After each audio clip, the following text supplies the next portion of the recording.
அமைதியில்லாத நேரத்திலே அமைதியில்லாத நேரத்திலே அந்த ஆண்டவன் என்னையே படைத்து விட்டான்.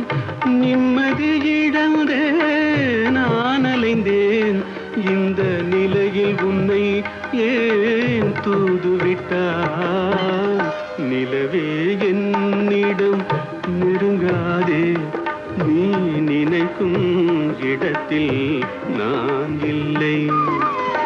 மலரே என்னிடம் மயங்காதே, நீ மயங்கும் வகையில் நான்